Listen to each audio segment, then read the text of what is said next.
Amen. Amen. Dans ta douce voix, Jésus, je viens à toi. Je viens, ô Sauveur, lave-moi dans le sang de ta croix. Jésus, roi des rois, qui est mouru pour moi. Je veux mourir avec toi,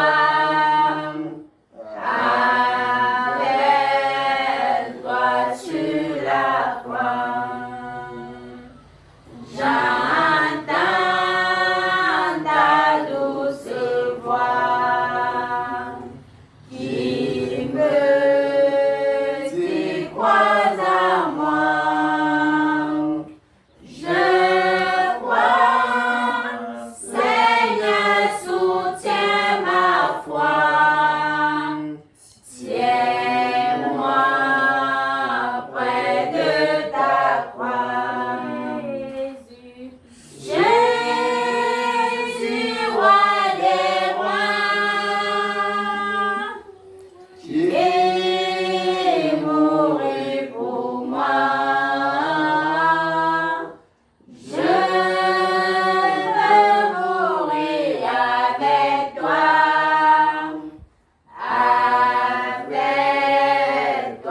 sur la croix. J'entends ta douce voix, elle pénètre en moi et me dit d'aimer comme toi, de l'amour de la croix. Jésus, roi des rois, qui est mouru pour moi. Je veux mourir avec toi,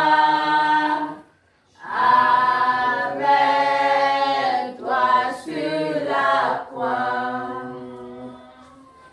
J'entends ta douce voix, toi qui es mouru pour moi.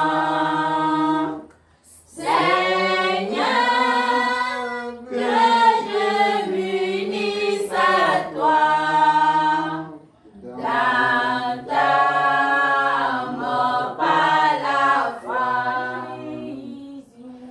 Jésus, roi des rois, qui est mouru pour moi. Je veux mourir avec toi,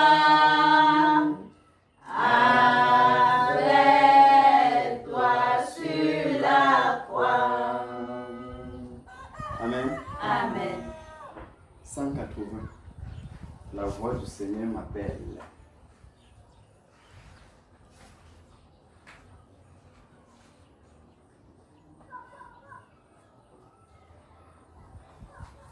Amen.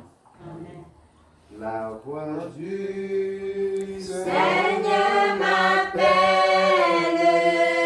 prends ta croix et viens suis-moi.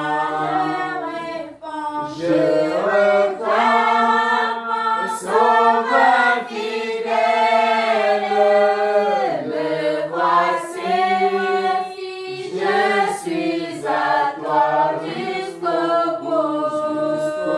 Jusqu'au bout, je veux te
plus près de sa propre ville, consentir à n'être rien, n'avoir qu'un seul désir, aimer Jésus, le sais bien jusqu'au bout, je veux te suivre dans les mauvais jours, à toi pour mourir et vivre, à toi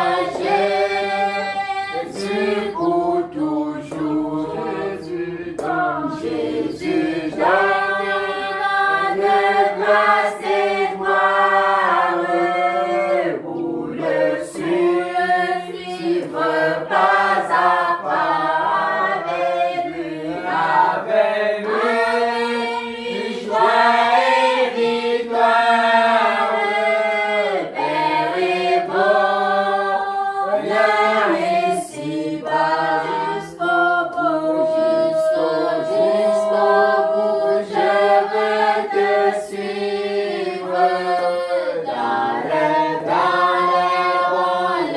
mauvais jours, à toi pour mourir et vivre, à toi Jésus pour toujours. Amen. Amen. Amen. Amen. Voilà. Bon, notre grand frère là, il faut qu'il nous exhorte, non? On lui laisse sa place. Amen.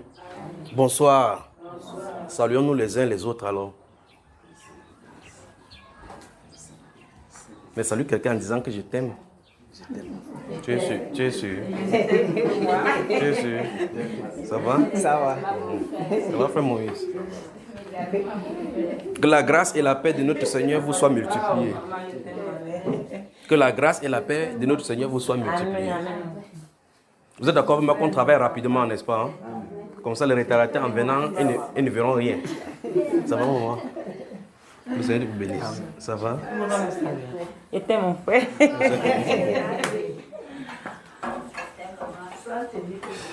Je suis content d'être en votre milieu aujourd'hui. Amen. Amen. Nous nous sommes. On peut travailler.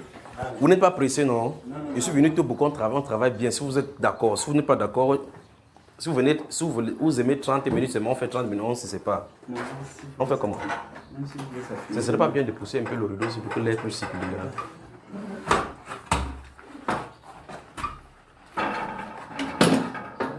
Jusqu'au bout, je veux te suivre dans les bons, les mauvais. À toi pour mourir et vivre. À toi, Jésus, pour toujours. Mais le chemin du calvaire est étroit et périlleux. C'est un chemin solitaire, difficile et ténébreux. Jusqu'au bout, je veux te suivre dans les bons, les mauvais jours. À toi pour mourir et vivre. À toi, Jésus, pour toujours. Que la grâce et la paix de notre Seigneur vous soient multipliées. Amen. Voilà, dans Ecclésiaste chapitre 3, les versets 10 à 17, voici ce qui est dit. Il dit dans Ecclésiaste chapitre 3, verset 10 à 17, il est dit, j'ai vu à quelle occupation Dieu soumet les fils de l'homme. Ecclésiaste. C'est difficile de trouver, n'est-ce pas, ma soeur? Parce que c'est terrible, pas vrai? Chapitre 3. Ça fait longtemps que tu n'as pas lu Ecclésiaste, non? Tu sais que c'est toujours à côté des psaumes, là. Après les psaumes, là-bas, vers Ésaïe.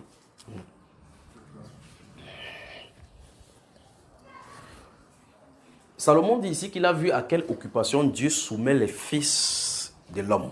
Vous y êtes? Vous en avez de voir ça? Même ici, là, même chez vous, Ngodi Bakoko, vous ne répondez pas toujours aussi. Bonsoir. Bonsoir. Bonsoir encore. Bonsoir. J'espère que quand il parle, vous m'entendez, non? C'est pour ça que je suis obligé de parler comme ça. Je me demande bien si vous m'entendez. Il ne faut pas faire comme ceux de ma là, quand on parle, ils n'entendent pas. Ou bien je ne sais pas s'ils entendent, ou bien s'ils n'entendent pas. Si vous avez compris, personne ne dit rien. Vous n'avez pas compris, personne ne dit rien. Là, tu ne sais pas si tu vas parler encore, si tu n'as plus parlé. Donc, je suis venu vers vous. Ne me chassez pas non plus aussi, pas vrai? Amen. Si vous ne me chassez pas, vous répondez bien, je viendrai toujours. Amen. Ok, donc, vous m'entendez? Amen. Bonsoir, Ngodi Bakoko. Bonsoir. Eh bien voilà, je me sens bien déjà. Amen. Verset 10. J'ai vu à quelle occupation Dieu soumet les fils de l'homme.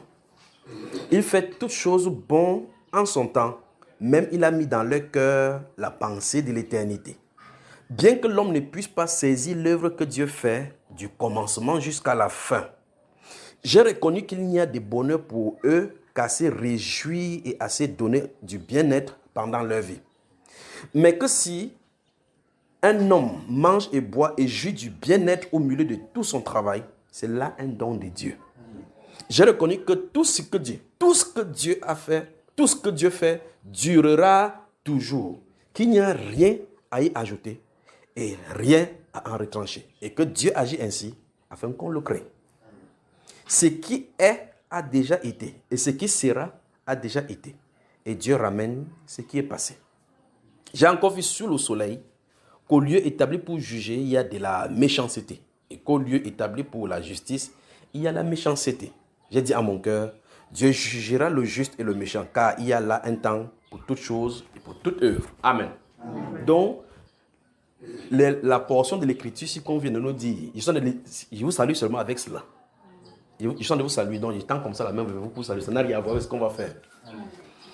Donc, je vous salue avec Ecclésiaste chapitre 3, versets 10 à 17. Alors, Dieu nous enseigne que si vous êtes sur la terre, c'est lui qui nous a mis. 2, si vous parvenez à travailler, à souffrir comme ça sur la terre, et on parvient à manger, qu'on se réjouit au milieu de notre travail, qu'on considère cela comme un don de Dieu. Amen. La Bible déclare encore une fois de plus dans cette salutation que je suis en train de vous saluer, qu'il y a des choses que, comme, même si nous voulons n'importe comment, même si nous le voulons n'importe comment, nous ne comprendrons pas parce que c'est du domaine de Dieu. Et qu'il agit comme ça pour qu'on le crée. Que quand nous regardons sa création, sa créature, il n'y a rien à refaire. Il n'y a rien à y ajouter, il n'y a rien à reprendre. Ça veut dire que tout est parfaitement en place. Ça veut dire que chaque chose est à sa place. Donc Dieu a tout fait cela. Et on dit pour qu'on le crée. Et donc Dieu dit qu'il y a un temps pour toutes choses. Donc je vous salue au nom du Seigneur Jésus-Christ pour vous dire qu'il y a un temps pour toutes choses. Un temps pour la souffrance, un temps pour le repos. Un temps pour les pleurs, un temps pour les rires. Un temps pour la calomnie, un temps pour la glorification. Amen. Un temps pour servir le Seigneur, un temps pour gagner du fruit de ses services. Amen. Vous voyez, un temps pour être persécuté et un temps pour se reposer de ses persécutions. Amen. Un temps pour semer, un temps pour récolter. Amen. Maintenant, écoutez ça, je vous salue avec ceci. Un temps pour gêner, un temps pour être rempli. Amen. Amen. Vous entendez cela? Amen. Donc il y a un temps pour gêner, n'est-ce pas? Amen. Ne regardez pas votre aspect, maintenant que j'ai maigre, même si on dit n'importe quoi, vous ne savez pas de quoi il est question devant. D'accord? Donc si vous le voulez, on va parler dans cette direction. Maintenant, je voulais vous saluer avec ces mots donc maintenant. Qu'il y a un temps pour toutes choses. Maintenant, point quelqu'un dit il y a un temps pour toutes choses. Il y a un temps pour toutes choses. Il y a un temps, en fait, si vous le voulez, il y a un temps pour toutes choses. Il y a un temps pour naître, il y a un temps pour concevoir, un temps pour naître, un temps pour grandir, un temps pour pleurer, un temps, que vous le voulez ou pas. Là où vous m'écoutez maintenant, vous êtes dans un temps. Amen. Quand on porte les habits comme ça, on se soit comme ça là. C'est chacun qui sait ce qui lui arrive. Chacun comprend. Comme les Bamlékis disent là, que chacun comprend que sur son corps. Vous comprenez ce n'est-ce pas? Chacun comprend que sur son corps. Ou bien que est venu faire quoi encore là-bas. Donc, c'est chacun qui comprend sur son corps ce que ça fait. Il y a des gens qui marchent en gros, vous les voyez même en veste, bien habillés. Même des gens même dans les voitures. Vous remarquez dans les réseaux sociaux, des gens qui gardent les voitures. C'est des habits qui commencent à marcher nus. Parce qu'on lui a donné la condition. Vous pensez que cette personne, quand elle a pris la voiture, commence à rouler. D'autres personnes les ont vues en route et ont dit, waouh, je peux désirer cette personne, j'aime si elle pouvait avoir cette voiture. Vous ne savez pas quelles conditions cette personne-là a reçues pour avoir la voiture, le bien-être. Vous voyez cela, n'est-ce pas? Quand tu vas voir la personne, tu vas marcher avec la sueur, tu marches à la sueur. Comme mon frère Adamou vient d'entrer, vous avez la sueur sur lui. Vous marchez, vous vous dites, ouais, voilà quelqu'un qui passe comme ça là, un jeune comme ça, il a la voiture. Vous ne savez pas comment il a fait pour l'avoir. Il se trouve dans le mal. En tout cas, lui te voit à travers la voiture. Tu marches, tu souffres, il dit que j'aurais souhaité être libre comme celui-là pour marcher. Toi, tu es dehors, tu as de le voir que j'aurais souhaité pour avoir la voiture comme celui-là pour avoir avancé. Mais il y a un temps pour toutes choses. Amen. Mais le résumé de tout ce que je viens de dire, c'est que même s'il y a n'importe quel temps, c'est Dieu qui contrôle le temps et les circonstances. Amen. Donc ne regardez pas aux différentes difficultés que vous pouvez subir. Ne regardez jamais à votre état actuel pour mesurer votre foi avec Dieu.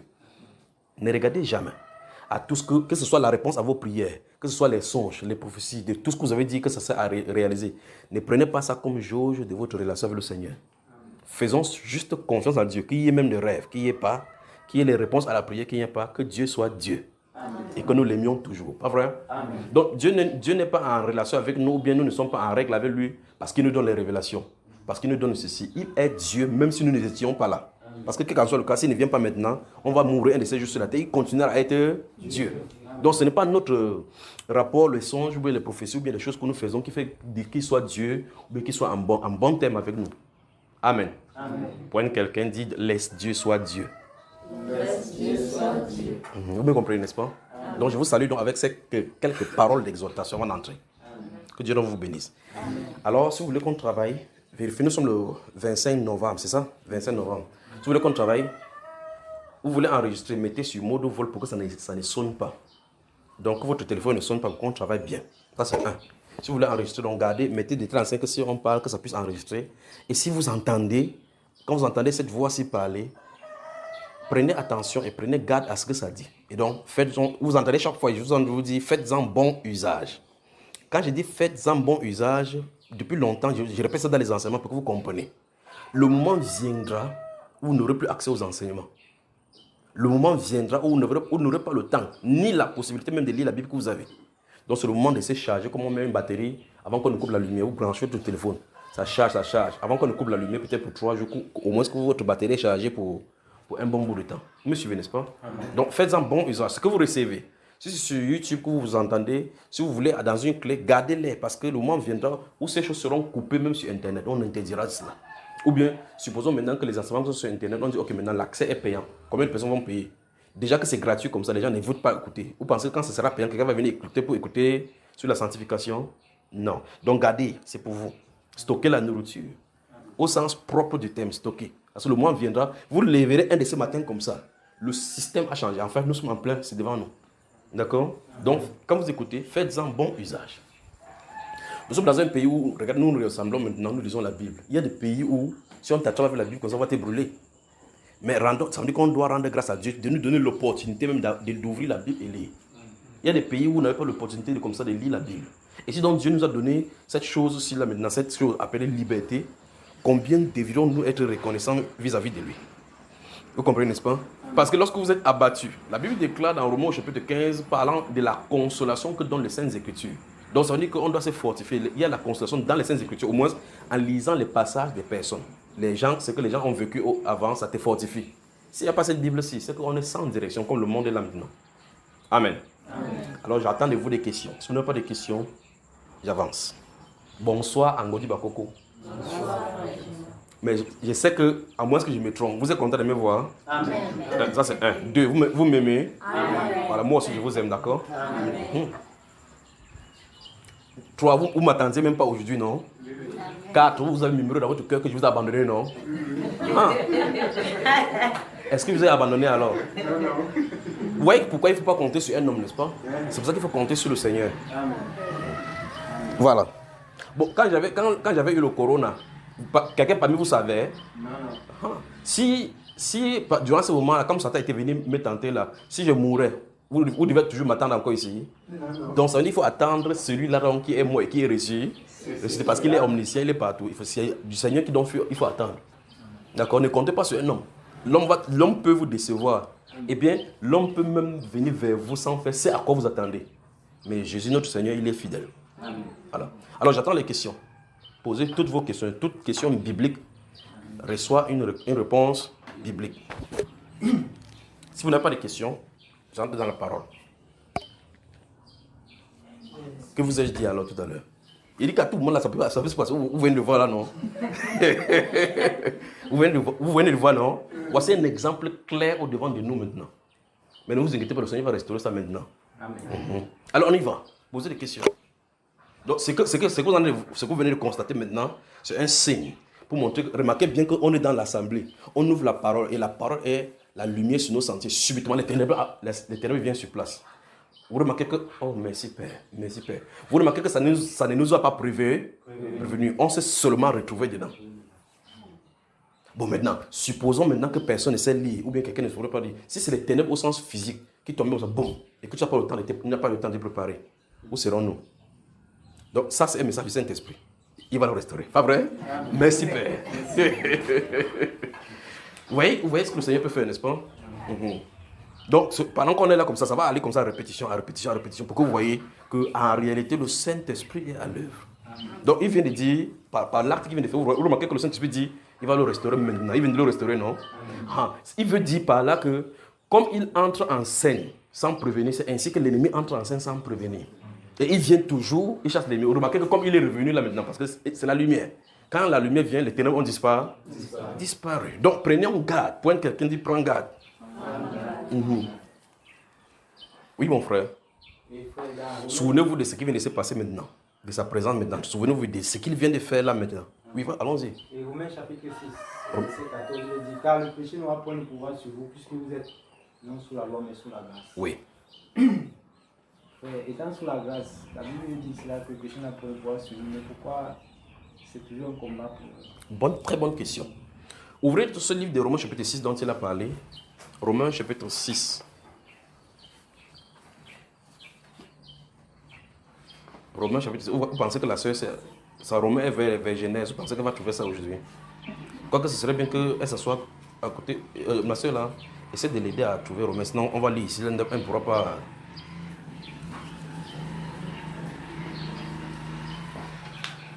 Seigneur, je te rends grâce. Merci pour tout ce que tu fais. Merci car tu es la lumière. Là, vous serez serrés maintenant comme les sardines. Gardez-vous à l'esprit ce qu'il vient de faire. La démonstration qu'il vient de vous montrer là maintenant. Parce que quelque chose sur le point de se passer dans le monde. Je crois que ce serait bien qu'on prenne des questions. On prend une petite pause 2 minutes et on commence jusqu'à ce qu'il ne nous arrête. Pas vrai? Amen. Merci Père. Alors donc, le frère posait la question dans le livre de Romains chapitre 6 verset 14. La Bible déclare que puisque nous sommes sous la grâce et non sous la loi, le péché n'aura point de pouvoir sur. Enfin, si vous prenez à partir du verset 12, il dit que le péché ne règne point dans votre corps mortel et n'obéissez pas à ses convoitises. Vous voyez cela, n'est-ce pas? Quand la Bible déclare qu'on n'obéit pas, je suis revenu au verset 14, verset 12 pour redescendre là-bas, d'accord? Il a pris au verset 14. Donc, enfin, le verset 14 veut dire ceci. Voici ce que le verset 14 en est de dire, je vais aller doucement. Si je vais vite, si vous sentez que je vais vite, allez vraiment, ou me faites comme ça, d'accord? Frère Adamo, viens t'asseoir ici, comme ça, l'air va te prendre. Parce que quand toi tu viens d'arriver, de ce côté-là, il fait chaud, pas vrai? Alors, tu vois que tu es confortablement assis là comme un prince, non? En effet, tu es un prince. N'est-ce pas? Alors, dans le verset 14 du chapitre 6 de Romains, veut dire ceci. Voici ce que ça dit. Il y a eu la période de la grâce, la période de la loi et la période de la grâce. Il dit que comme on est sous la grâce, le péché n'a plus de pouvoir sur nous. Le frère Blanc pose la question, mais voici la période de la grâce. Pourquoi le péché continue à dominer sur nous? Mais il y a un problème dans ce chapitre-là, chapitre 6. Regardez ce que le verset 11 dit. Il y a une conformité d'abord au verset 11. Allons-y. Verset 11. Oui. À haute voix. Ainsi vous-même, regardez-vous comme mort au péché et comme vivant pour Dieu en Christ. Voilà la première condition. C'est un postulat. L'univers fonctionne avec des lois. Un peu comme notre nature, notre maison. Vous remarquez que nous sommes ici dans une maison. On ne peut pas quitter ici, aller verser l'eau chez le voisin. Il y a une règle et un style de vie. C'est-à-dire que si tu vas chez le voisin, on va te poursuivre pour trouble de jouissance. Parce qu'il y a une loi qui régit la vie en société. Là, Paul l'apôtre dit au verset 11 que si nous sommes morts, voici ce qu'il veut dire. Chaque fois, il veut dire clairement ce qu'il veut dire. S'il arrivait que comme Christ mourait, nous mourions avec lui. Il mourait comme ça pour le péché. Alors ce péché-là est mort aussi pour nous. Lorsque nous vivons maintenant, nous vivons en conformité avec nous. Autrement dit, c'est lui qui vit maintenant en nous. Là, nous nous trouvons dans un dilemme chaque fois. C'est pour ça que depuis des années, j'essaie de parler de qu'il faut que chacun rectifie son tir et sache s'il est chrétien ou pas. Parce que manifestement, on voit clairement que les versets bibliques disent quelque chose de la vie chrétienne et de ce côté-ci, on vit une autre réalité. C'est donc pour cela qu'il y avait un enseignement que j'avais fait. Le titre, c'est « Les réalités non encore accomplies ». Et je le dis encore maintenant. Prenons cet enfant-ci. Son papa, par exemple, a un duplex quelque part. Il écrit dans un cahier que si je ne suis pas là demain, c'est lui qui aura le duplex. Et dans ce duplex-là, se trouvent des gens qui y louent et versent 1 million de francs CFA dans une banque. Donc ça dit que l'argent lui revient, ne lui appartient pas, vrai? Mais là, il a peut-être 12 ans. Il ne connaît pas qu'il est riche, qu'il est un millionnaire. Il marche en route, il voit son enfant, ses amis, il demande du pain. Mais pourtant, c'est un point que quelqu'un dit millionnaire qui s'ignore. Millionnaire qui sauve. Millionnaire qui quémande. C'est comme ça. En réalité, c'est l'état même du chrétien, ça qu'il vient de décrire. Hein? Je viens de parler des millionnaires. Les bénédictions des chrétiens sont au-delà des millions. Vous voyez cela, n'est-ce pas? L'exemple qu'il vient de prendre, c'est l'exemple typique même des chrétiens. Vous regardez l'extérieur, vous voyez que l'univers est plein de richesses. Mais qui est l'auteur de cet univers? Qui est l'auteur? Qui a cet univers-ci? C'est qui? C'est le Seigneur Jésus. Et qui il est pour? Quelle est ta relation avec lui? C'est notre Père. La Bible déclare que nous sommes héritiers. Vous voyez le problème, n'est-ce pas? Nous sommes héritiers. Mais pour que tu trouves le pain de terre sur cette terre-ci, c'est un problème. Tu t'amuses, mais on t'enferme. Tu achètes la terre quelque part. On vient te dire que quelqu'un avait acheté cette terre. Tu as le cultiver, tu veux voir, on va te mettre les minutes. Tu pars comme ça sur ton héritage en réalité. Parce que c'est ton père qui a ça. La Bible déclare à l'Éternel la terre et tout ce qu'elle. Bon, va au tribunal, tu dis que la terre, c'est appartient à Dieu. Je suis le fils de Dieu, je prends la terre. Sinon, si tu vas sortir là-bas, voir. Vous voyez? Donc, nous sommes des héritiers qui nous ignorons. Bien plus, donc, je prends seulement l'exemple de la terre. L'héritage que nous avons va au-delà de la terre. Comprenez cela? La Bible déclare que cet héritage nous est échu dans les cieux. C'est pas ce que vous comprenez. Donc, l'exemple de ces garçons qu'il vient de prendre, c'est un millionnaire qui s'ignore. Maintenant, il grandit. Son père n'est plus là finalement. On a remis l'administration. Quand il parle comme ça, vous comprenez, non? On a donné les biens à quelqu'un d'autre de gérer. La personne, quand il voit la personne, il dit bonjour tonton. Le tonton là lui dit que, dans son cœur, dit que si le petit s'il savait que c'était son agent question de les gérer comme ça, là, il va me chasser. Mais l'enfant est ignorant. Il peut payer le collage de l'enfant parce que l'enfant dit qu'on m'a chassé aujourd'hui. Tu déranges tout, il paye. Mais il prend son argent pour payer. Mais jusque-là, l'enfant, c'est un enfant c'est un héritier qui s'ignore. Un millionnaire qui s'ignore. Un de ces jours, il a 18 ans. On lui dit, tonton, viens, on t'en met quelque part. Il dit, j'espère que le tonton ne va pas me vendre. Il part dans un bureau, on ouvre un cahier, on dit, signe ici. Il dit, signez quoi? Vous voulez même vendre dans le Congo, ça? Comment vous appelez ça? Dans le FAMLA. Il dit, non, signe ici. Et puis il voit en tête, comment tu t'appelles déjà? Junior. Hey, c'est un problème. Si Junior, on va dire que c'est moi. Bon, on dit donc que Junior. Bon, moi je suis riche même de toute façon. Même si vous ne voyez pas, je suis riche. Donc c'est de lui dont je parle, pas vrai? Alors il dit que Junior, le duplex qui est là et qui a généré durant ce moment, il avait 12 ans, maintenant il a 18 ans, ça fait 6 ans. Ça a produit 70 millions. Il tombe là-bas évanoui dans le sac. Il tombe évanoui là-bas dans le truc parce que durant ce moment-là, il était millionnaire sans s'en rendre. Maintenant, si on remet ça au camp des chrétiens, c'est exactement ce qui est avec le cas chrétien maintenant là. Il y a des choses que Jésus, notre Seigneur, a fait pour nous déjà. Le cadre du salut, c'est même le cadre le plus patent. Quand Jésus mourait à la croix, tu étais là. Hein? Il est mort pour qu'on soit quoi? Bon, donc ça dit qu'il nous a sauvés à la croix. Ça, donc Dieu t'a sauvé avant que tu ne sois même né. C'est ça le problème. Le moment est arrivé, tu es entré dans le salut. Tu vois, c'est le jour que celui-ci entre dans le bureau pour regarder, c'est là où il a constaté qu'il était millionnaire. Mais même quand il souffrait, il était millionnaire. Même quand il commandait, il était millionnaire. Ouvrez Galates. Galates. Nous sommes dans Romains, vous avancez juste cela. Galates chapitre 4. Vous y êtes, Galates, rapidement. Non, tu es trop long là. Ça, c'est 2 Timothée. Donc. Après le livre d'Éphésiens, tu vas trouver ça rapidement. Rapidement, quelque part là-bas. Là, Galates, touche derrière ici. Chapitre 4. Vous y êtes maintenant. Regardez ce qu'on va lire. Ce qu'il est en train d'expliquer là, c'est que l'apôtre Paul, celui qui a dit dans Romains, c'est là où il a tiré, le frère a tiré la question. Regardez ce qu'il va dire par rapport à ce qu'il est en train d'expliquer. Verset 1, je vais lire, écoutez bien. Le frère qui vient d'arriver, j'espère que ton téléphone est fermé. Ok. Or, aussi longtemps que... Vous savez, le frère là, Josué, je l'ai chassé à de l'autre côté là-bas. Et il venait toujours là-bas, il est vu là-bas, il dit, mais chaque fois il venait prêcher, il le voit, il dit, mais le frère, s'il avait entendu un Ngodi Bakoko, c'est quoi, vous appelez l'endroit là? Banga Pongo. Mais Banga Pongo est proche de Ngodi, il vient là, il ne veut plus le voir là-bas. Il y a lui et Gildas. S'il les voit là-bas, il les chasse, il vient ici. Vous voyez cela, n'est-ce pas? Donc, bonsoir mon frère. Ah, tu as été ça, tu as fui avant le temps. Alors, verset 1, la Bible déclare, or, aussi longtemps que l'héritier est enfant. Vous avez vu ça, n'est-ce pas? Donc, j'ai pris l'exemple de celui-ci, il avait 12 ans, et puis il s'est présenté quand il avait 18 ans. Or, aussi longtemps que l'héritier est enfant, j'ai dit qu'il ne diffère en rien d'un esclave, quoi qu'il soit le maître de tout. Voilà, voici ce qu'il t'a expliqué, l'exemple qu'il explique, c'est ça là que l'apôtre Paul écrit. Donc, l'argent lui appartient, le duplesse lui appartient, mais il est comme un esclave. On peut me lui dire que va faire comme ça, là, nettoie la maison si. Il s'amuse, on le gifle. Mais pourtant, c'est lui le maître de tout. Maintenant, regardez bien.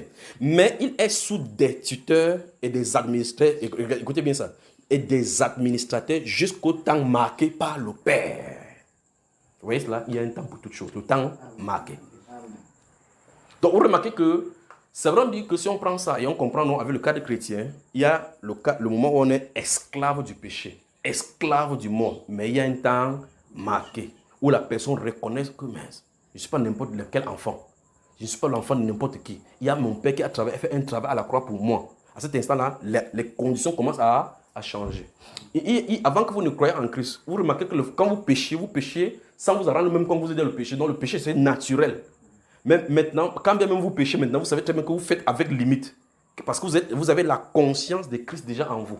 La conscience d'une œuvre qui a été faite et que ça vous donne les interdits ou bien que ça vous empêche même de vivre un style de vie.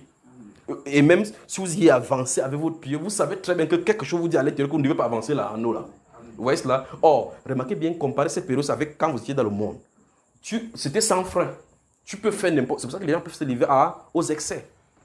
Vous me suivez, n'est-ce pas? Donc, la Bible déclare aussi que, mais il est sous verset 2, mais il est sous des tuteurs et des administrateurs jusqu'au temps marqué par le Père.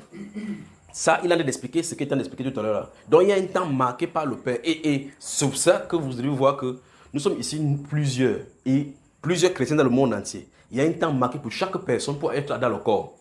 Le moment où je me suis converti, c'est un peu le moment où je suis converti. La manière, il y a un temps marqué. Vous me suivez, n'est-ce pas? Nous aussi, c'est là maintenant il a pris l'exemple dans ce nouveau verset 3. Nous aussi, de la même manière, lorsque nous étions enfants, nous étions sous l'esclavage des rudiments du monde. Mais lorsque les temps ont été accomplis, vous voyez que c'est Dieu qui a ce temps-ci. Dieu a envoyé son fils né d'une femme née sous la loi afin qu'il racheta ceux qui étaient sous la loi, afin que nous ressuscitions l'adoption. Et parce que vous êtes fils, vous remarquez bien que, et parce que vous êtes fils, il dit, Dieu a envoyé l'esprit de son fils dans notre cœur par lequel nous crions quoi? Abba. Donc vous remarquez qu'on est fils avant que l'esprit vienne. L'esprit ne vient pas nous faire que nous soyons fils. Donc le Saint-Esprit ne vient pas pour que tu deviens fils de Dieu. Le Saint-Esprit vient, c'est à cause du fait que tu as l'esprit d'adoption déjà. C'est-à-dire que Dieu t'a élu avant la fondation du monde.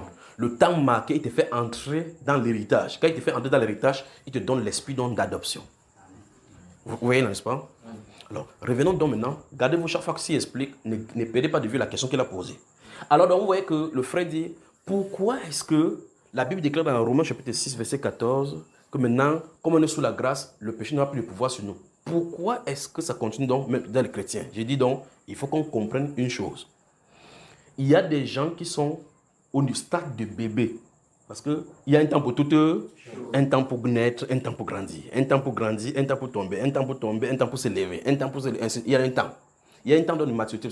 Dans la Nouvelle Alliance, vous allez voir qu'on parle des jeunes enfants, dans 1 Jean chapitre 2. On parle des pères, on parle des jeunes gens. Vous voyez, n'est-ce pas? Donc il y a des niveaux de maturité. Des niveaux de maturité. Quand Jésus a marché avec ses disciples, c'est dans ce niveau de maturité qu'il les a amenés. Il les a pris des gens qui sont ignorants pour les imprégner des notions du royaume, au point où ceux-ci devraient être des initiateurs et des imprécations, enfin, de ceux qui devaient engendrer les futures personnalités dans le royaume. Mais prenez donc Dieu et observez ce que Jésus a fait. Et constatez que si c'est un être humain, il a pris un risque énorme de choisir des gens qui n'ont pas de formation. Il a pris un risque énorme de choisir des gens qui n'ont pas... On s'attendrait à ce qu'il parte vers les gens qui sont les caïfs, ceux qui sont instruits dans la loi, qui connaissent déjà qu'on ne faut pas faire l'erreur ici. Ici, la règle de la doctrine ici, non, normalement, en tant qu'être humain, dans les entreprises, quand vous voulez chercher quelqu'un pour travailler dans votre champ ou bien dans un poste, on lance un processus de recrutement. On prend des CV, pas vrai? On regarde les qualifications selon les tests, les endroits là où on veut le poste à pouvoir. Et puis on fait des interviews, les sélections, les personnes qu'on a sélectionnées, on les appelle. On les place là, on les interroge pour voir si ces personnes se remplissent les conditions et le poste à pouvoir. Pas vrai? Vous pensez que si Jésus fait cela, quelqu'un va s'en sortir? Et paradoxalement, il choisit plutôt des gens qui n'ont pas un CV connu, qui se sentiraient injustes même de s'aventurer même sur son champ. C'est lui qui choisit. Il dit, les potentiels qui en tant que tu ignores, je l'ai prédestiné pour faire cette œuvre. Parce que là où tu es faible, c'est là où sa force se révèle en toi pour manifester sa grandeur. Amen. Vous voyez? Parce que si quelqu'un vient avec son intellect, avec son bagage, il va s'appuyer sur ça pour avancer. Ce n'est pas pour la gloire de Dieu, c'est pour la gloire de son intellect. Amen. Alors il va passer dans ton ignorance, dans ta force minime. Regardez Gédéon. Gédéon tapait la peau, laissez cacher. Et puis il se tient là-bas. C'est bien ça, Gédéon. Tu as la force et regarde. Le gueux. Va avec ce gueux là, tu vas délivrer Isa. Il fait ce que je suis fort, oui, tu es fort.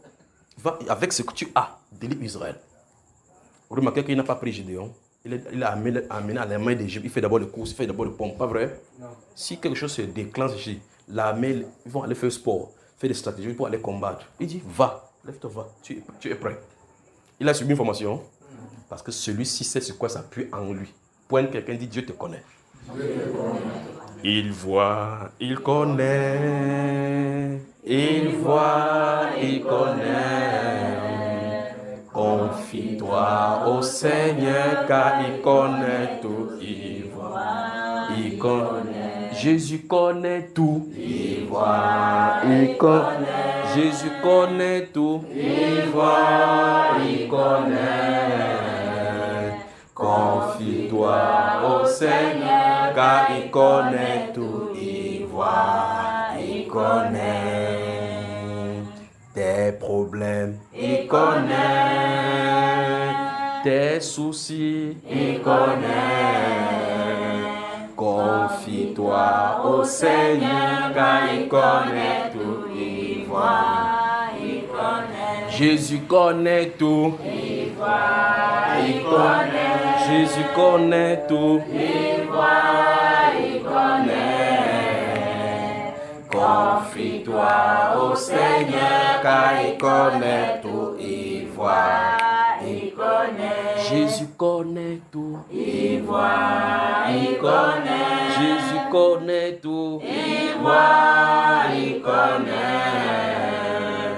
Confie-toi au Seigneur car il connaît tout, il voit, il connaît. Amen. Écoutez, quand vous entendez ça, il y a beaucoup de choses qui nous freinent afin qu'on avance pour avec le Seigneur. Quand quelqu'un vit dans un style de péché, il se dit en lui-même, il faut que je me sépare de ce péché avant d'aller vers Dieu. Pourtant, le fait qu'il vit dans le vie de péché montre que la chose a la victoire sur lui. Je ne sais pas si vous comprenez. Donc, c'est vraiment un paradoxe. Mais il faut que les gens soient instruits. Je prends un exemple de quelqu'un qui se masturbe. Dit aujourd'hui à Dieu que je ne veux plus me masturber. Mais c'est rend compte qu'il est en train de se masturber. Donc la masturbation l'a vaincu. Et puis cette personne se dit que non, mieux je ne parle pas la prière. Mais je ne lis plus la Bible parce qu'il faut que je m'arrange d'abord. Comment tu vas t'arranger avec un être qui t'a vaincu? Qu'est-ce qu'il faut faire? Il faut crier à la délivrance. Parce que c'est quand le Seigneur tend la main, il dit, remarquez quand Pierre, c'est Pierre l'apôtre qui a compris. Je crois que je vais prendre même plusieurs exemples de lui ce soir. Dans Actes chapitre 12, quand on avait fini de tuer Jacques et quand il y avait la fête des pains sans levain, on dit que Hérode, voyant que ça ne savait plus où je veux dire, il a aussi attrapé Pierre. Il a mis à l'intérieur. Pour Pierre, il savait que c'était un dangereux. Il n'a pas seulement mis dans une pièce. Il faut 4 gardes groupe de gardes pour entrer. Non, on ouvre une porte, Changan, on ouvre, Changan, on ouvre. C'est à l'intérieur là, pour dire que même si comme il disparaît là, qu'on va voir comment il va sortir. Et à l'intérieur encore, il n'est pas libre de ce mouvement, on a même mis la chaîne sur lui. Donc même étant là-bas dans la prison, on lui a encore enchaîné. Qu'est-ce qu'il pouvait faire? Il était juste là, reposé. Il n'a pas essayé d'essayer de débat. Parce que même s'il débat, il coupe la chaîne. Il faut encore couper la chaîne en fer. Il faut résoudre le problème des gardes qui sont là. Parce qu'il y avait 2 gardes chaque endroit. On le regardait comme ça. Il a laissé son cas entre les mains du Seigneur. Vous voyez cela, n'est-ce pas? Il a laissé son cas entre les mains du Seigneur. Mais la Bible dit que l'Église ne cessait de combattre dans la prière pour lui, en sa faveur. Mais la personne qui lui a confié la mission s'appelle Dieu. Et voici, il lui a dit que je t'ai donné les clés, tu vas ouvrir les choses. Maintenant, le voici qui est enfermé. Donc, ça veut dire que Dieu doit s'occuper des... Supposons que Pierre ferme les yeux, il va dire que les chaînes, si je ne crois pas que j'ai la chaîne au nom de Jésus. Quand il va ouvrir les yeux, il va voir la chaîne là-bas. Vous voyez cela? Il voit, il connaît. Il voit, il connaît. Écoutez maintenant, suivant. Confie-toi au Seigneur car il connaît tout. C'est dans ces points-ci donc qu'on fasse fausse route. Donc, on sait que le Seigneur sait tout. On sait qu'il connaît le pas lequel on passe, mais on ne parvient pas à se confier en lui. Et par conséquent, on se rend compte que les gens veulent d'abord se débarrasser de leur péché avant de venir au Seigneur, alors que le Seigneur veut que tu viennes pour qu'il débarrasse. Parce qu'il n'y a personne sur la terre qui puisse se débarrasser de son péché. Tu ne peux pas. Je sens de toucher vraiment ce truc dans la profondeur. Alors, si quelqu'un dit, ok, je vais d'abord arrêter l'émancipation d'aller. Comment tu vas faire pour arrêter quelque chose qui t'a vaincu? Tu ne peux pas. Alors Pierre ne peut pas faire quoi que ce soit pour sortir de cette prison. Qu'est-ce que Dieu fait? Dieu envoie un ange. Quand l'ange est venu, c'est lui qui avait la solution à ce moment-là. Donc pour sortir là-bas, il ne fallait que cette façon-là pour faire sortir. Pose la question. Les gardes qui étaient là-bas, ils étaient endormis. L'ange leur a demandé la clé. La Bible déclare quand il est venu à Pierre. Il a touché, il a regardé Pierre, il a tapé ses côtes avec ses pieds. Lève-toi. Dès qu'il a touché, les chaînes sont tombées. Ah, je me sens bien. Dès qu'il a touché, les hommes ont attaché. Mais le Seigneur n'a pas besoin de la clé des hommes pour ouvrir. Tu peux être enchaîné par n'importe quel moyen. Il suffit que Jésus parle. Il suffit son intervention. Il n'a pas besoin de parler. Il peut te regarder, ton problème est résolu. Vous comprenez ce n'est-ce pas? Il y a des gens, la Bible, quand il passait seulement son nombre ne disait pas que guérissez au nom de Jésus. Quand ton nom se frôle, si c'est son moment, ça te prend seulement, tu es guéri. Donc, l'ange a seulement touché, pam, la chaîne s'est tombée. Lui, il a dit que je suis sûr que je suis en train de rêver. Non, c'est le rêve. Hérode va me tuer, Pas vrai, frère? Que Hérode va me tuer. Mais pourtant, c'était la réalité. Il passe, il regarde le gars. Le gars ne regarde pas. Il regarde l'autre gars, le gars ne voit pas. C'est sûr que c'est le rêve. Parce qu'un être humain normal, si je fais, vous riez, non? Mais lui, il fait, pour tester, le gars ne rit pas. Il passe 2 heures, le gars, il voit chacun debout comme ça. Là. Donc, ça veut dire que les gars ne le voyaient. Pour quelqu'un dit, notre Dieu est puissant. Vous voyez ça, n'est-ce pas? Après, ils sont emmenés là sur la montagne. Regardez comment Dieu, quand Dieu délivre parfaitement, il arrive vers les montagnes. L'ange sait qu'à partir de cet instant-ci, il ne peut pas être rattrapé. L'ange quitte pour rentrer au ciel. L'ange pouvait le transporter pour aller n'importe où, comme il a transporté Philippe. Il a laissé là-bas que continue maintenant ta part. Donc vous voyez qu'il y a des rôles que nous avons à jouer. Il y a ce que Dieu a. Donc pour sortir de la prison, il a fallu l'intervention de Dieu. Pour continuer chez Marc, il a fallu ses pieds. Tes pieds doivent marcher. Donc c'est fait pour marcher. Marche, va faire ce que tu as à faire. Vous me suivez, n'est-ce pas? Dans le chapitre 4, quand on les a attrapés, on les a mis en prison. L'ange les a fait disparaître. Il n'a pas fait aller cacher quelque part. Il les a mis que dans le temple. Là où encore les gens qui ont les attrapés, on va encore venir là. Il dit que le Seigneur va prêcher les paroles de cette vie. C'est pour dire quoi? Ce que nous faisons en tant que prédicateurs, ce que nous faisons en tant qu'enfants de Dieu sur la terre, il y a des êtres surnaturels qui sont derrière nous. En fait, la Bible déclare dans Hébreux 1,14 que ce sont les esprits envoyés en faveur de ceux qui doivent hériter le salut pour le ministère. Dans le ministère, les anges sont là derrière. C'est pour ça que vous voyez quelqu'un, un de ces jours, veut te faire du mal comme ça là. Il entend une gifle derrière lui. Il croit peut-être que c'est toi qui l'as giflé avant de cacher ta main. Alors que c'est l'ange qui l'a giflé. Donc nous avons des êtres surnaturels qui nous couvrent. Alors regardez Pierre l'apôtre. Alors, vous pouvez voir avec Paul, quand il était dans le bateau, quand on l'a amené quelque part. L'ange est venu dans la nuit. Il n'a pas dit, là encore, pouvait le faire sortir du bateau. Il ne dit pas de Paul, quand on l'a amené à Rome. Il avait la chaîne. L'ange pouvait le prendre comme ça, disparaître du bateau. Après les gens se lèvent et disent, mais Paul est parti. Laisse-moi dire, prends courage mon frère Paul. Vous allez nager ici là. Ils ont nagé effectivement, pas vrai? Mais Dieu lui a donné l'assurance que même dans cette tribulation, rien n'arrivera. Parce qu'il est au contrôle. Cette même pierre-ci, quand il était encore dans le cadre d'entraînement, quand Jésus venait sur les eaux dans la nuit, il a dit, mais si c'est toi, dis que je vienne. Il a commencé à venir. La Bible déclare qu'il a douté, il a commencé à se noyer, n'est-ce pas? Hein? Là, ça pose problème avec la Bible, normalement. Là, ça pose problème. Comment quelqu'un qui sait nager, parce que la Bible déclare qu'ils étaient des pécheurs, on ne peut pas aller en haute mer pour pécher. C'était des grandes personnes qui ont péché. C'est leur style de vie. Que ce soit les gens qui enlèvent le sable de l'eau, ou bien les gens qui pêchent, ils connaissent, parce qu'ils entrent dans l'eau avec le filet. Comment Pierre, qui savait pêcher, veut se noyer. Vous avez réfléchi là-dessus? Réfléchissez donc, si vous n'avez pas encore réfléchi, je ne vais pas réfléchir pour vous. Parce que la Bible déclare qu'il s'est noyé. Il s'est noyé, il a dit que le Seigneur veut océan. Comment quelqu'un qui allait chaque fois, avant que Jésus ne trouve pour dire, désormais il te ferait pécher donc. En tout cas, dans le chapitre 21 des Jean, on le trouve encore quand Jésus est parti. Il est encore allé dans l'eau parce qu'il a dit qu'il m'avait péché. Ils sont entrés dans l'eau quand Jésus est venu avec l'enfant. Quand il a dit voici le poisson, l'autre dit que c'est le Seigneur. La Bible, quand il est sorti de l'eau, il allait s'habiller. Donc, mais comment quelqu'un qui fait comme ça dans l'eau, c'est pas dans les petites eaux qu'on dit comme ça, c'est les grandes eaux, c'est la mer. Comment se fait-il qu'il veut se noyer là-bas? Posez-vous la question. Vous allez poser la question. Alors nous avons des problèmes ici. Si vous comptez donc sur votre force pour réussir devant le Seigneur, ça ne marchera pas. C'est pour ça que la vie en Christ consiste à s'appuyer sur lui chaque minute. C'est-à-dire que si quelqu'un te dit qu'il va faire du mal, dis-lui que, ok, si tu me fais du mal, il n'y a pas de problème.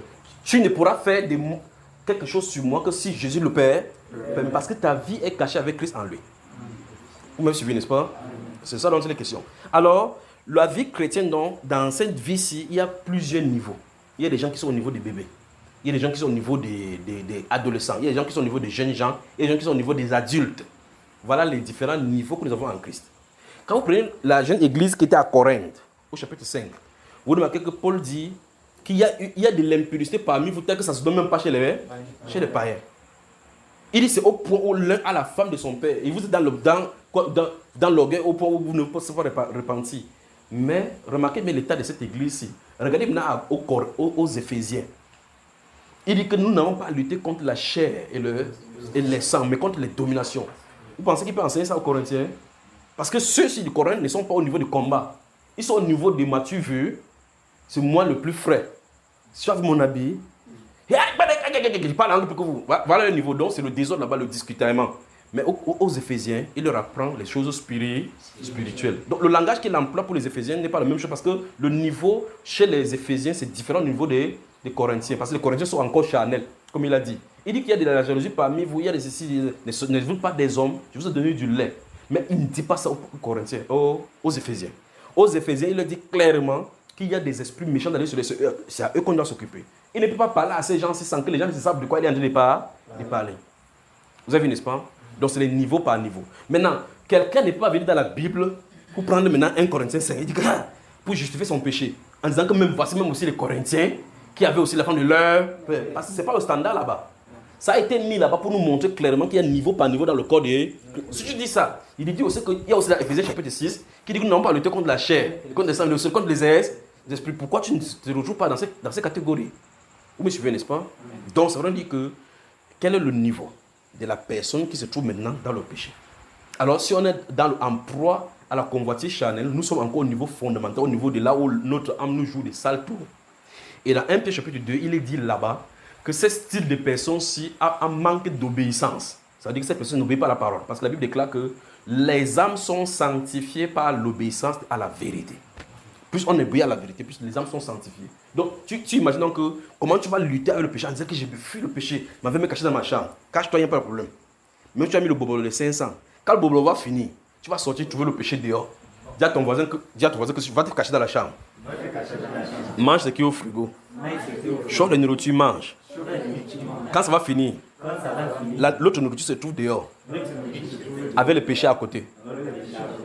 Donc vous voyez que vous ne pouvez pas fuir. Le péché pour dire qu'il me cache quelque part. Vous ne pouvez pas fuir.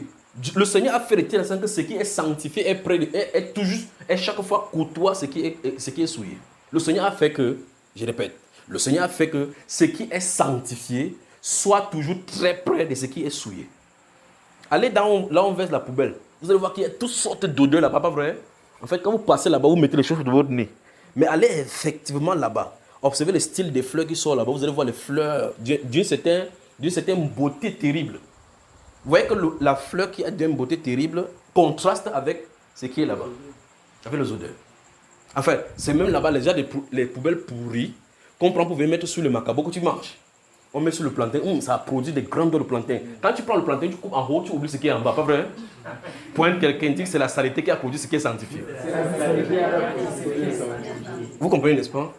Voilà. Donc, Dieu fait comme ça pour que lorsqu'on est sanctifié, qu'on se souvienne qu'on était dans le bas-fond et qu'il nous a mis en haut, ce n'est pas par notre force ni quoi que ce soit. Quand vous voyez le plantain là, l'origine du plantain qui est gros, souvenez-vous que ce qui a fait que le plantain soit gros, que tu as apprécié comme ça, c'est la saleté.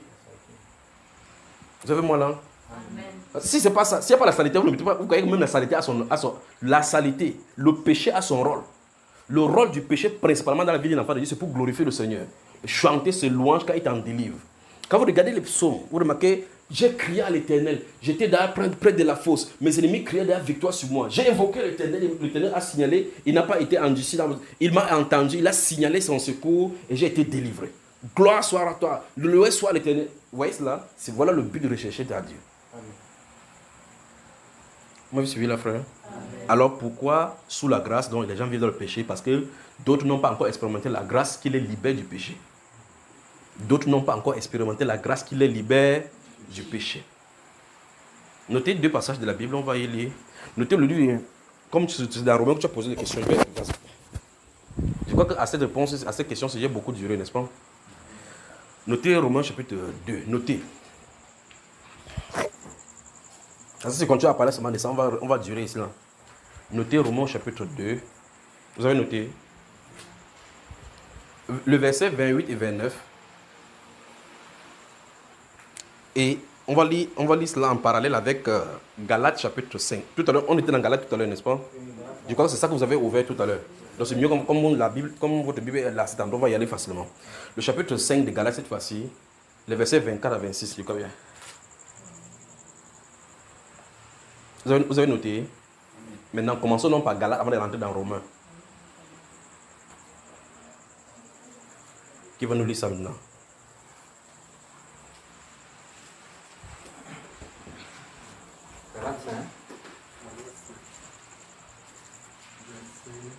Galates 5, verset. Quand tu as noté quoi tout à l'heure?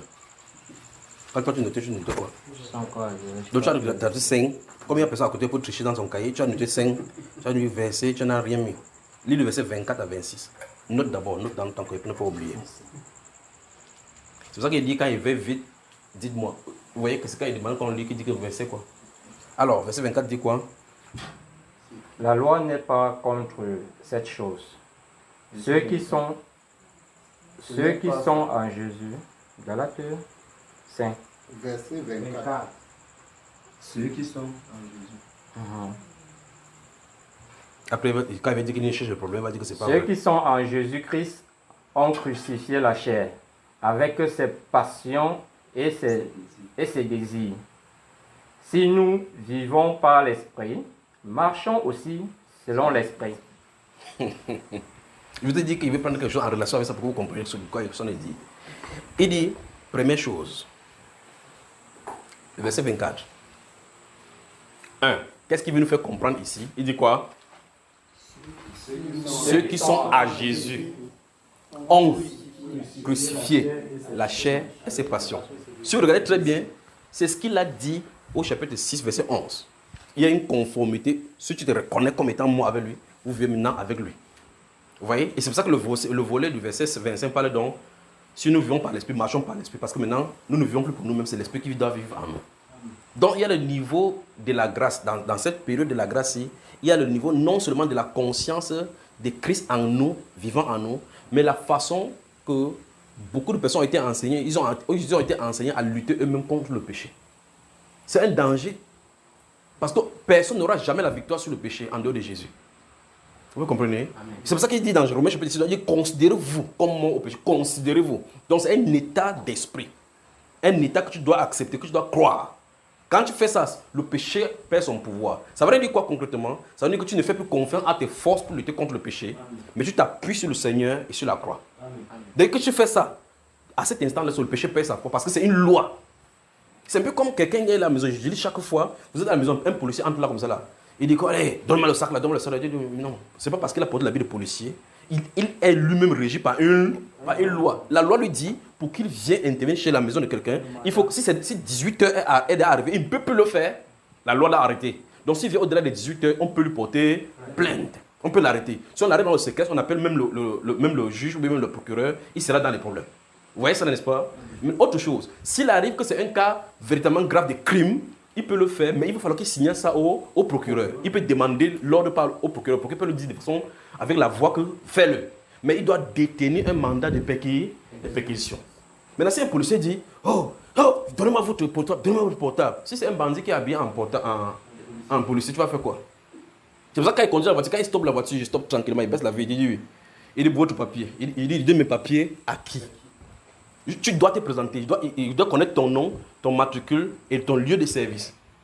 Si je ne le fais pas, je ne le fais pas. C'est mon droit de te demander. Tu dois te présenter. Donc, le bon sens même veut quand je me présente avant de te demander comment je te présente. Vous comprenez, n'est-ce pas? Voilà. Alors maintenant, comme les gens ne connaissent pas la loi, ils sont devoir faire ça pour vous mener au cas chrétien. Comme quand les gens ne connaissent pas la loi, quand on dit que donne-moi ton portable, chef, il te donne même le portable de ma femme. Même ça va ça. Pourquoi? Parce qu'il ne connaît pas le droit. Quand tu dis, monsieur, je vous demande de sortir ici si on n'a pas de mandat, il commence à comprendre qu'il a affaire à quelqu'un qui connaît la...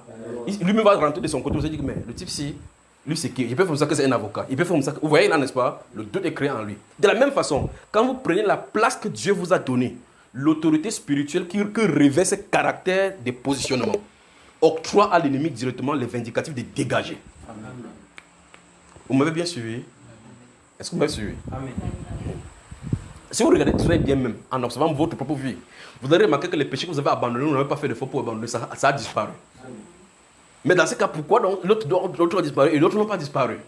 Parce qu'en réalité, d'autres ont disparu naturellement, comme il se doit dans la Bible, mais les autres, vous avez gardé l'autre pour bagarrer avec ça. Donc c'est vous qui avez décidé du film de Chef Bandit.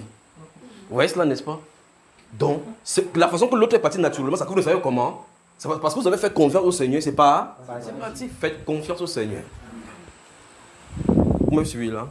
C'est ça, c'est aussi simple que possible. Dieu n'a pas dit aux gens de lutter contre le péché. Il n'y a pas un verset comme ça. Il n'a pas dit ça. Il n'y a pas un verset qui dit que Dieu a dit qu'on lutte contre le péché. La victoire sur le péché, c'est le Saint-Esprit. C'est la solution là-bas. Regardez dans Romains chapitre 7, comme tu te dis. Dans Romains chapitre 7, il dit que j'ai le désir de faire ce qui est bien, mais je trouve dans mes membres une autre loi qui lui est contredit, misérable que je suis. Qui me délivrerait de ce corps des morts. Qu'est-ce qu'il fait? Est-ce qu'il a dit qu'il va aller voir un prêtre? Non. Il a dit grâce soit rendue au Seigneur Jésus. Vous voyez cela, non? Donc, ça veut dire qu'il comprend que c'est le Seigneur Jésus-Christ qui peut délivrer. Et puis, vous voyez, il commence au chapitre 8, verset 1. Il n'y a donc plus maintenant. Donc, ça veut dire quand il est conscient à cet instant. Il n'y a donc plus maintenant aucune condamnation pour ceux qui sont en Christ Jésus. Ceux qui marchent non d'après la chair, mais d'après l'esprit. Pourquoi? Il dit quoi? Parce que la loi de l'esprit de vie en Jésus-Christ. Voilà une loi. Il y a une loi. La loi de l'esprit de vie en m'a affranchi de la loi du péché. On ne dit pas que je me suis affranchi du péché. Non. Il y a une loi qui affranchit les gens du péché. Donc, aussi longtemps qu'un être humain sera conscient de son péché et disant qu'il faut qu'il me débarrasse de tes choses, tu es sous le péché parce que tu n'as pas de pouvoir. Il n'y a pas une loi qui te donne ce droit-là. La loi veut que tu abandonnes que tu t'abandonnes et que l'esprit prend le contrôle. C'est ça dont il est question. Car la loi de l'esprit de vie en Jésus-Christ, regardez-vous à l'esprit ça, m'a affranchi de la loi du péché et la mort. Parce qu'en réalité, le péché, c'est une loi. Parce que c'est une loi qui lui donne le droit. Il y a un droit. Au chapitre 14, chapitre 17, il explique bien cela que je n'aurai point commis adultère si la loi ne lui dit tu ne commettras point adultère. Et le péché, saisissant l'occasion, produisit en moi toutes sortes de convoitises. Donc, comme ça a produit, il faut qu'une loi t'en délivre. Un peu comme un enfant, quelqu'un qui est condamné à mort. Il y a une prononciation qui a été condamnée. La personne qui a condamné à mort, jusqu'à qui est à conscience consigne, il ne peut plus lui-même, il ne peut plus rien. Il ne peut plus rien, il ne peut pas rien. Maintenant, pour que ça sorte là-bas, il faut une autre loi pour venir t'arrêter. Et cela, c'est que le président qui a cela. La grâce présidentielle. Il dit, telle personne qui a été condamnée tel jour, il dit seulement ça. Il dit, décret numéro ceci, vu la constitution, vu ceci. Il dit, article 1er, libérer telle personne. À cet instant-là, tu es libre. Mais pourtant, regarde, la personne est là, tu dis, non, je suis à Nubel, je ne suis pas condamné à mort. Ferme tes yeux, je ne suis pas condamné. Je lutte contre la condamnation à mort. Quand je t'ai fermé, tu veux que tu es à Nubel. Tu vois, ça va donc il est question. Donc, qu'est-ce qu'il faut? Il faut te remettre à celui qui a la grâce de te libérer là-bas. C'est simple que possible. Non, c'est n'est-ce pas? Donc, point quelqu'un dit ne souffre plus sur le joug du péché. Christ t'a affranchi. Christ t'a délivré. Même si je n'ai pas au courant. Et c'est pas si c'est clair. Donc, arrêtez les bagarres qu'on fait contre le péché, on n'en a même pas besoin. Même si quelque chose t'arrive, tourne-toi vers Jésus là. Tu dis, Seigneur, je sais que j'ai la victoire ici parce que tu as traité avec ça. Et puis tu continues autre chose à faire. Les gens passent le temps de, oh, j'ai encore fait comme ça, comme ça. La Bible déclare, confiez-vous en lui. Ayez recours. Cherchez continuellement sa face. Quelqu'un laisse sa face ici, il cherche. Il a des bagarres contre le péché. Il soulève le pied, le péché le tire. Point, quelqu'un dit, cherche la face de Dieu. Donc, c'est lui qu'il faut invoquer. La Bible déclare que tout homme prie en tout lieu, n'est-ce pas? Même si c'est le vague qui veut t'enchaîner, ça ne peut pas, les fleuves ne peuvent pas t'amener. C'est pas ce que la Bible déclare. Maintenant, on commence à traiter contre le péché. Même si tu dis que non, je vais gêner 3 jours, ça va partir. Quand tu veux 3 jours, ton corps physique sera seulement difficile, comment ça s'appelle? Fatigué pour faire le péché. Donc vous fatiguez ensemble. Il dit, écoutez-moi très attentivement. Si tu vis dans le péché et que tu dis non, il faut que je jeûne même 5 jours, ça va finir. Quand tu jeûnes 5 jours, c'est ta conscience même qui est tranquille. C'est ta conscience qui te repose un peu, ton corps aussi est fatigué parce que ça ne peut pas faire le péché dans la fatigue. La première fois quand tu vas prendre le premier pain, tu bois le quand ton corps revient, waouh, tu comprends que quelqu'un est là-dedans. Pas vrai, frère? D'abord, même d'autres, même pendant que tu es en train de jeûner, là, tu jeûnes. C'est vers 5 h du matin que tu entends le couche de nuit. Les experts te disent ce moment, c'est même très bien. Tu te rends compte que tu te lèves comme ça, tu es mouillé. Tu dis, ouais, Seigneur, c'est quoi ça?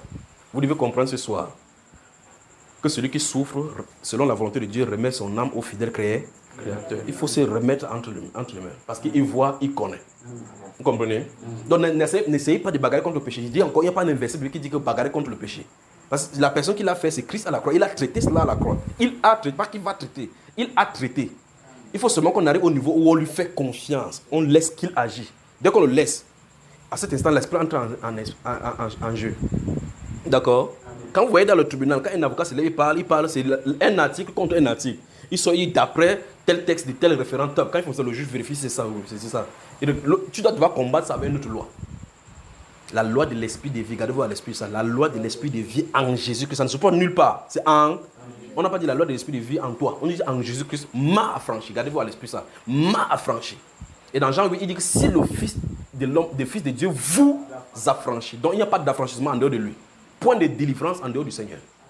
Et dans le contexte de Jean chapitre 8, c'est dont il parle principalement, il s'agit du péché, il ne s'agit pas du démon. Parce que le démon, le démon encore, on peut le chasser par. Le péché, tu ne peux pas chasser au nom de Jésus.